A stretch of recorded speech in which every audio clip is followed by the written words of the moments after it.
વેલવાચ આદર્શ નિવાસી કન્યા શાળામાં ફાળવાયેલી 1180 સાયકલો કાટ ખાઈ રહી છે। વલસાડ જિલ્લાની વિવિધ શાળાઓમાં ધોરણ 9માં અભ્યાસ કરતી અનુસૂચિત જાતિ વિદ્યાર્થીનીઓ માટે સરસ્વતી સાધના યોજના અન્વયે નિઃશુલ્ક સાયકલોનું વિતરણ કરવાની યોજના અમલમાં છે।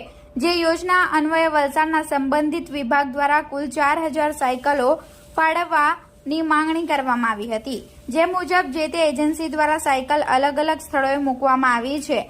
રાજ્ય સરકારની આ યોજના વર્ષ 2023-24 માટે ફાળવવામાં આવેલી સાયકલોનો ખડકલો નજીકમાં આવેલી શાળાઓમાં ખડકી દેવામાં આવ્યો છે। વલસાડના વિલવાચ ગામ ખાતે આવેલી આદર્શ નિવાસી શાળાના પ્રાંગણમાં હાલે 1180 સાયકલો ખડકલો યથાવત સ્થિતિમાં છે।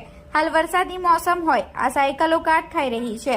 આ બાબતે જિલ્લા શિક્ષણ અધિકારી રાજેશ્વરીબેન ટંડેલનો સંપર્ક કરતા તેમણે આ યોજનાનું અમલીકરણ સામાજિક ન્યાય અધિકારીતા વિભાગ